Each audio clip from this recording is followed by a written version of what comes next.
Joining us now, a famous guy, hip-hop is that right? Breaker? B-boy. B-boy breaker. Yeah. His name is Richard Crazy Legs Colón. Have I got that right? Yes, you do.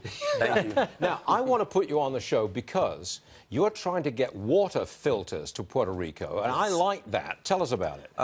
Red Bull set me up with Waves for Water, who were already on the ground. They rode out Maria, and they were actively on the ground, and I was really concerned. I reached out to Red Bull. They set me up with them, and we partnered up to get over 600 water filtration systems, which affected about 15,000 people to have clean drinking water. This is Puerto Ricans who are famous in America helping Puerto Ricans in Puerto Rico. Yes. That's it. Absolutely. It seems a bit like a repeat of the Texas story and the Florida story. People there helping themselves with help from outsiders who are well known. Yeah, we do help ourselves. I think we have less of an equal playing field because of the lack of immediate and effective response. Really? Yeah. You don't I was on the ground. I saw it firsthand. I went to places where I was literally the first plane to land and go into a lot of major communities that no one had gone to. I don't think Puerto Rico did itself a favor by complaining about the help that they'd received when American taxpayers are spending $29 billion in aid to Puerto Rico, and there are 19,000 federal workers on the ground. Federal workers in hotels hanging out.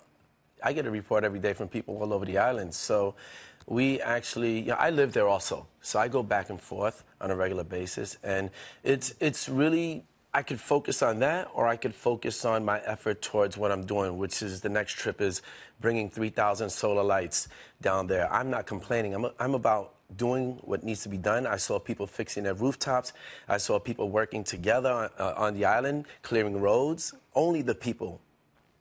No one else. I only saw on my trip out there one military vehicle. I went to the Coast Guard where the person manning the perimeter of the base was starving.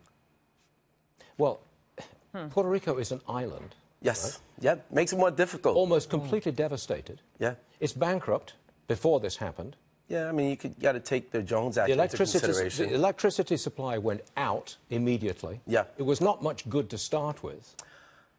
I guess if you look at all the layers and realize how it got to that, and you look at all the hedge fund people who are involved with not allowing Puerto Rico to get out of debt, and it's a debt that a lot of them have caused Puerto Rico. You could look at it that way if you want, but no, I don't. No, that way. No, I really don't. It depends because you have I saw a whole sense of pride and spirit that I had never seen before in Puerto Rico, which was a beautiful thing, and the fact that they're able to function knowing that we have to operate as if FEMA or the government is not coming until they come. Okay. That's right, we have to do that. Look, I'm glad you're doing something with water filters because that's a very good It's thing. difficult. There's a lot of death and destruction, but we're going to fight through it. Well, Crazy Legs, thanks for being with us. Thank you. Appreciate it.